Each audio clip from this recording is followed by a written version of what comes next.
Fala pessoal, tudo bem? Queria falar aqui com vocês a respeito da geopolítica da China. Geopolítica da China. É um tema muito interessante e é importante a gente entender por que se chegou a isso tudo, ao momento em que nós estamos. E eu queria compartilhar com vocês algumas informações que eu aprendi estudando junto com os militares a geopolítica, né? Eu fui aluno da Escola Superior de Guerra no Rio de Janeiro, da ICEM, no Rio de Janeiro também, e da Escola de Guerra Naval. E existem algumas leituras que estão passando despercebidas aí para a grande maioria da imprensa, da mídia, né? Então eu queria compartilhar com vocês. Vamos começar então. Vamos lá, em 1919, surgiu um homem chamado Mackinder. Mackinder formulou uma teoria, isso tudo no contexto da geopolítica, tá bom? O Mackinder formulou uma teoria com base em 3 afirmações. Quem dominar a Europa Oriental domina o coração da Terra. Quem dominar o coração da Terra domina a ilha mundial. E quem dominar a ilha mundial domina o mundo, que é a Euroásia, correto? A união da Europa Oriental com a Ásia. Então eu queria mostrar aqui para vocês um mapa em que Mackinder disse, que para ficar mais claro para vocês, olha aqui. Olha, esse é o coração da Terra, né? Então, quem dominar o leste europeu, quem dominar o leste europeu e o coração da Terra, que é a China, Rússia e a Ásia como um todo, domina o mundo.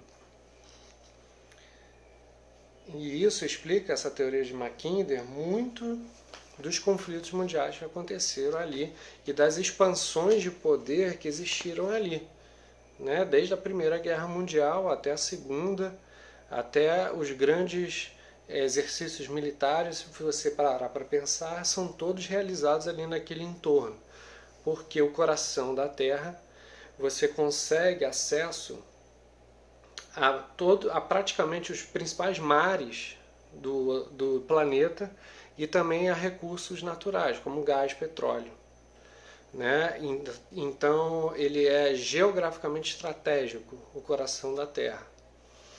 Então primeiro surgiu Mackinder e falou: quem dominar o coração da Terra domina o mundo, porque dali você pode projetar poder através dos mares, através dos continentes, para você dominar o mundo. Basicamente é isso.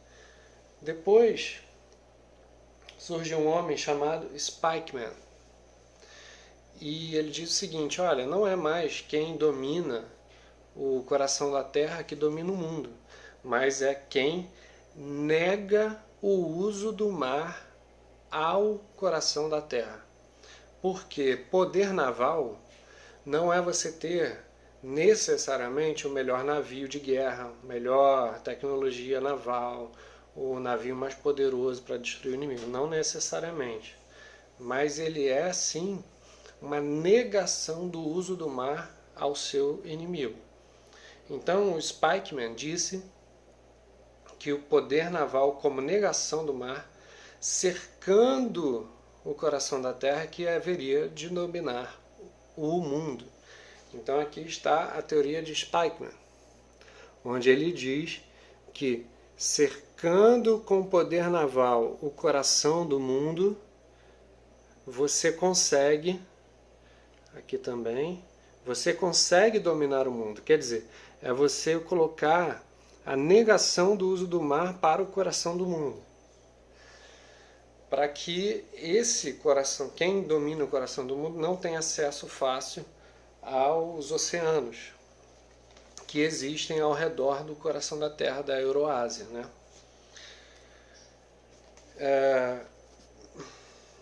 Essa estratégia foi adotada pelos Estados Unidos na Segunda Guerra Mundial, criando então um cordão sanitário. cordão sanitário em volta do coração da Terra, né? Aí vem da Guerra Fria. Aí você entende os Estados Unidos fazendo várias alianças e exercícios militares ali no entorno com o Japão, Coreia do Sul, né? Ele é um forte aliado de Taiwan, isso incomoda demais a China e por aí vai. Eu tenho que falar de forma resumida aqui só os conceitos para que fique claro, para que a gente possa avançar aí nesses conceitos de geopolítica e estratégia militar, certo? Então, primeiro, recapitulando, veio a teoria de McKinley: quem dominar o coração da Terra domina o mundo.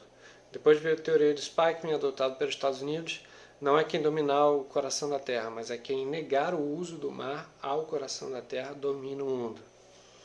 E aí veio um outro geopolítico, chamado, ele era diplomata, Kissinger, junto com Jim Carrey não é o comediante, Jim Carter, tá? O presidente dos Estados Unidos, em 1979, o Jimmy Carter,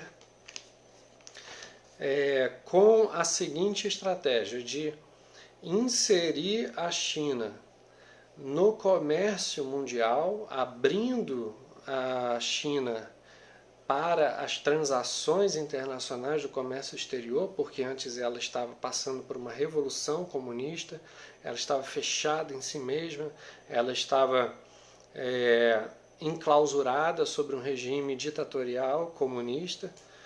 Então o Kissinger teve essa estratégia e sugeriu ao Jimmy Carter, presidente dos Estados Unidos, em 1979, para que inserisse a China através do livre comércio. Eles esperavam que a China pudesse esquecer do seu passado revolucionário comunista para que ela pudesse ter acesso a bens e serviços, e a ditadura for ficando de lado conforme o livre comércio vai sendo mais forte ali na China.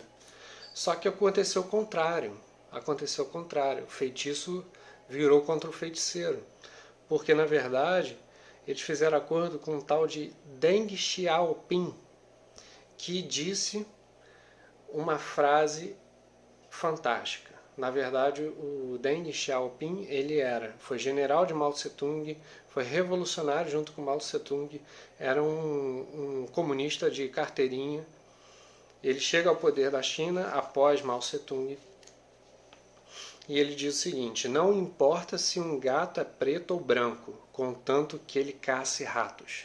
Vou repetir: não importa se um gato é preto ou branco, contanto que ele casse ratos.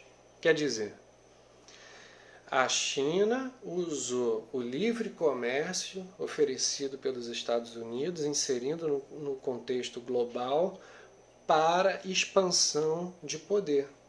O Deng Xiaoping diz o seguinte: não me interessa qual é a via que eles vão oferecer e que nós vamos nos aproveitar, que seja o livre mercado, que é contrário ao comunismo. Nós vamos aproveitar o livre mercado para expandir o nosso poder. E desde então, essa expansão tem sido feita pouco a pouco e hoje se tornou algo gritante, né? Para a gente entender o nível de abertura comercial que os Estados Unidos, através do Kissinger e do Jimmy Carter, fizeram, a gente tem que entender um pouco antes. Em 1944, existia o acordo de Bretton Woods, que mudou o padrão libra-ouro, né, da Inglaterra para o padrão de moeda dólar-ouro. Quer dizer, a moeda seria lastreada no dólar-ouro. Em 1971, quer dizer, 8 anos antes de Jimmy Carter fazer essa inserção da China, Richard Nixon acaba com o padrão ouro-dólar. Quer dizer, não existia mais o lastro do Tesouro Americano para definir a moeda americana, o dólar. A moeda americana seria definida monetariamente através dos títulos do Tesouro Americano, ou seja, traduzindo, através da confiança que o mundo dava aos Estados Unidos. Na época, grande superpotência, como ainda é hoje. Então Jimmy Carter transfere essa super confiança da moeda americana para fazer transação com a China. Vocês agora entendem que a China foi inserida no mercado global, externo, de modo acachapante, de modo explosivo, como se fosse uma dinamite, porque os Estados Unidos depositam a confiança da sua moeda, que não mais era lastreada no ouro, mas na confiança dos seus títulos e do seu país como um todo, para a China. Então a China foi inserida de modo abrupto no mercado internacional. Bem, aí surge então um homem chamado Xi Jinping, que é o atual mandatário da China revolucionária, onde ele tem um grande lema, né? O grande lema dele é One Belt, One Road. Ele quer a retomada da Rota da Seda. Ele tem a meta de até 2049, 2050, despejar 70 bilhões de dólares para a reformulação e expansão da Rota da Seda, a Rota Chinesa, no aniversário de 100 anos da Revolução Chinesa. Então nós temos aqui, só para ilustrar, aqui é a antiga milenar Rota da Seda, que vai passar do Egito, vai na Índia, passa ali você vê que vai até a Itália ali. Você está vendo aqui a rota milenar da Rota da Seda chinesa. Aqui que foi permitido a Europa ter acesso à pólvora, que mudou a dinâmica das guerras europeias, tiveram acesso à seda, tiveram acesso a muitas outras tecnologias chinesas milenares que existiam e que foi trazida para a Europa através dessa rota, né? E o Xi Jinping, ele quer, na verdade, fazer isso aqui, ó, expandir a rota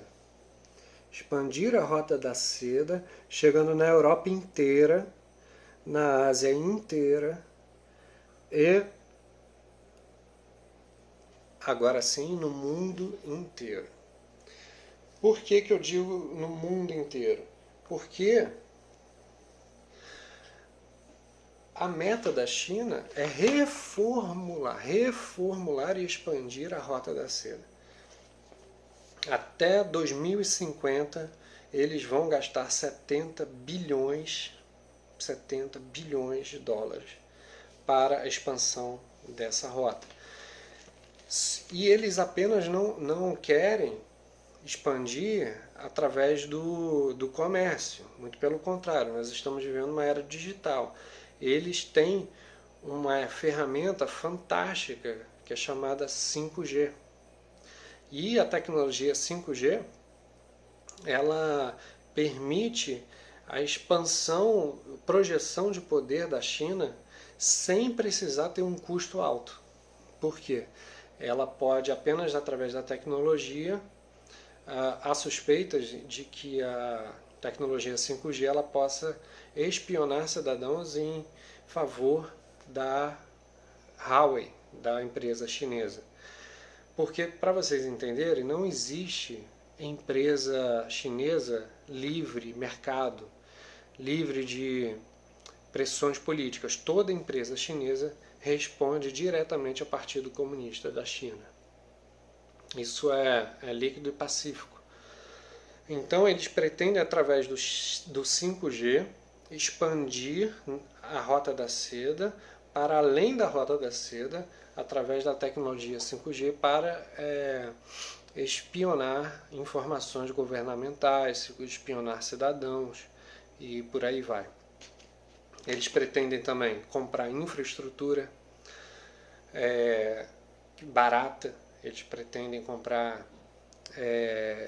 ferrovias, rodovias, quer dizer, todo o aparato que faz movimentar uma nação, os chineses querem comprar para que esses setores estratégicos fiquem nas mãos deles, né?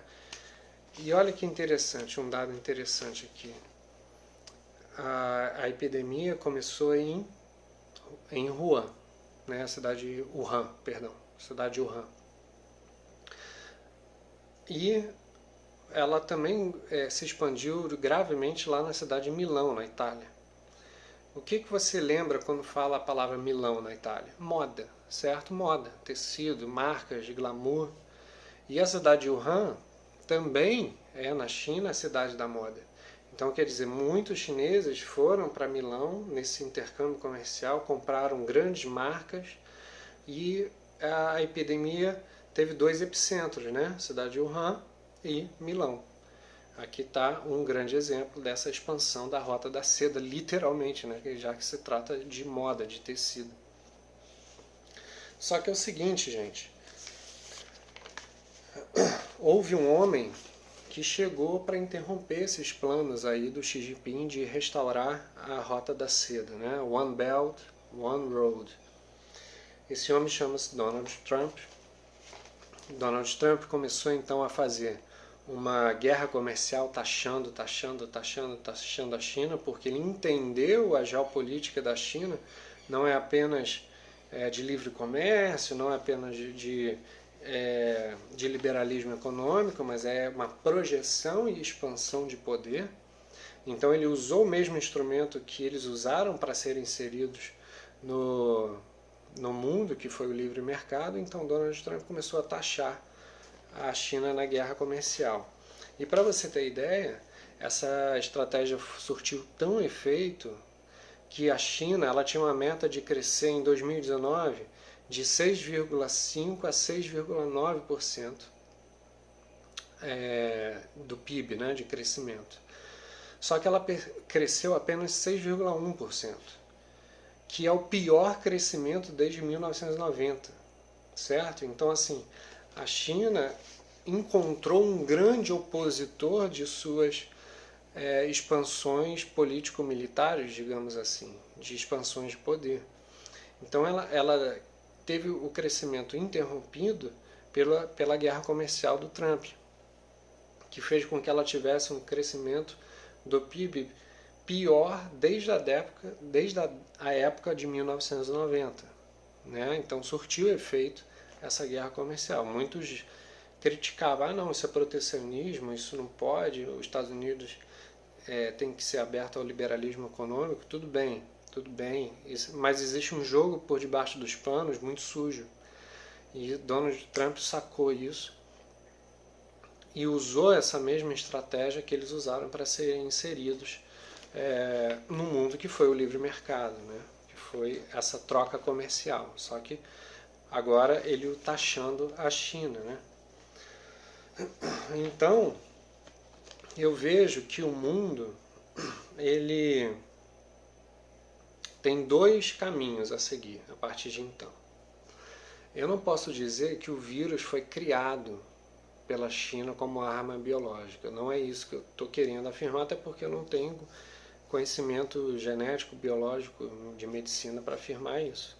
Mas eu posso dizer que, no mínimo, a China utilizou esse vírus para expandir o seu poder. Por quê?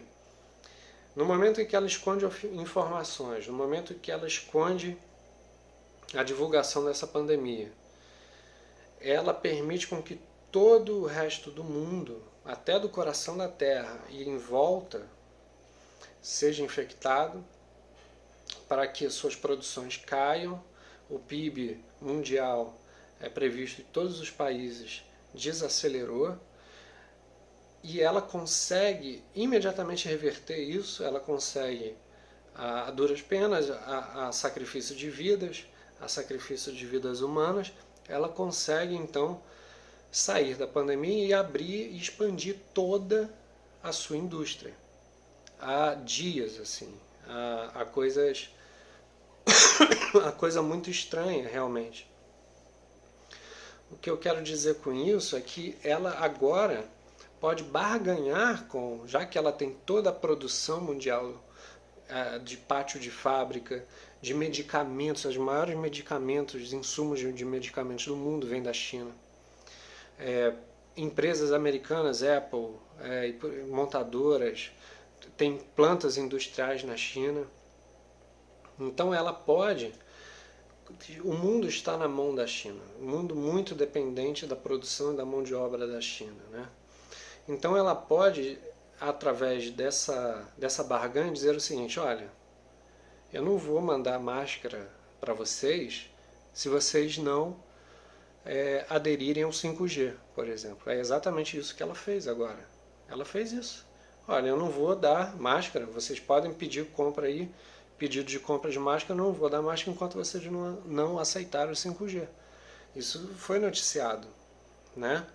Então, vocês veem que nada é por acaso, nada é por acaso. Ela vai ser o primeiro país a sair da crise, ela vai crescer economicamente primeiro do que todo mundo. Aí você vai falar, tudo bem, ela foi a primeira a pegar. Sim, ela foi a primeira a pegar, mas ela, perdão, mas ela também foi a primeira a sair. Ela sendo a primeira a sair, ela cresce primeiro. Ela cresce primeiro, todos os produtos do mundo, insumos, vêm mais baratos. Então ela pode comprar os insumos mais baratos do mundo, como soja, como ferro, como minério. Insumos essenciais ao crescimento e à produção interna da China. Tudo não começa a fazer sentido? Tudo não começa a você encaixar num jogo de xadrez geopolítico? Sim, porque o plano dela é expandir aí a rota da seda, né? Um outro aspecto, que eu disse que o mundo pode ir para dois lados, certo? Um outro aspecto é o tiro sair pela culatra. O mundo perceber a dependência da China e o mundo começar a desglobalizar a China, a isolar a China. Já que a China isolou o mundo, vamos isolar a China. Seguindo agora, voltando à doutrina do Spikeman, né? Fazendo um cordão sanitário, agora não é mais de poder naval, mas agora é de comércio, agora é de livre mercado, de taxação. Nós vamos fazer um cordão sanitário comercial em volta da China. Nós vamos tirar as empresas, isso é o que pode acontecer, já está acontecendo, a Samsung saiu da China, o Japão já está dando incentivo fiscal para empresas que estão na China irem para o Japão produzir. O mundo perceber essa dependência da China em 95% das coisas que consumimos e começar uma desglobalização e tirar as empresas pátio de fábrica da China e jogar em países aliados dos Estados Unidos, como o Japão, que já começou, e muito em breve o Brasil. Eu acredito que com um acordo bilateral de tarifas e tributos, o Brasil e os Estados Unidos podem dar incentivos fiscais para essas mesmas empresas que estão na China virem para o Brasil. Porque aqui não falta espaço, certo? Não falta mão de obra, não falta espaço. O Brasil é um país continental. Então eu digo que os países aliados dos Estados Unidos serão futuras potências comerciais. E é muito importante estarmos geopoliticamente aliados aos Estados Unidos. Eu tenho certeza que, acabando essa pandemia, Donald Trump virará para a China e falar: tudo bem, agora cadê a minha indenização? Porque você deu prejuízo aqui para o meu país, certo? Em não controlar a pandemia, em não divulgar os dados corretamente, já se tratando de uma ditadura. E eu queria passar para vocês aqui alguns dados muito interessantes a respeito da China, né? Que soam assim um sinal de alerta, né, dessa pandemia. Bem, uma escola naval chinesa, ela fechou um mês antes da pandemia começar. Então, quer dizer, eles já sabiam disso, certo? Dia 21 de janeiro de 2020, o prefeito de Wuhan oferece o cargo, admitindo que a responsabilidade pela propagação da pandemia de 5 milhões de pessoas deixaram a cidade e movimentaram o mundo inteiro. A morte de Li Wenliang em 6 de fevereiro foi o médico que identificou o vírus e alertou o governo. Ele foi acusado de ser um espalhador de boatos. Em 31 de dezembro, a OMS é notificada de uma pneumonia estranha. Em 1º de janeiro, o mercado de frutos do mar lá em Wuhan é fechado.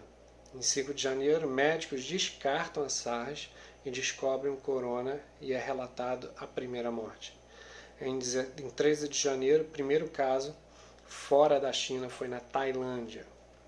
O laboratório nível 4 na China, isso é um dado muito importante, existe um laboratório de arma biológica na China nível 4, em Wuhan. Ele começa a estudar SARS e Ebola em 2017. Os Estados Unidos avisam que o vírus poderá escapar deste laboratório. Em 2007, um estudo científico, médico, biológico, em 2007, um estudo alertou sobre o perigo da cultura chinesa para espalhar o vírus, porque esse artigo afirma o seguinte: o vírus ele faz mutação em animais, né? Ele precisa de um animal como hospedeiro para fazer a mutação. Então, o ser humano que come o animal, ele ingere o vírus já pronto para ir adaptado ao ser humano. E eu queria aqui relatar para vocês algumas pestes que ocorreram aí, algumas pandemias que surgiram na China. O coronavírus não é o primeiro.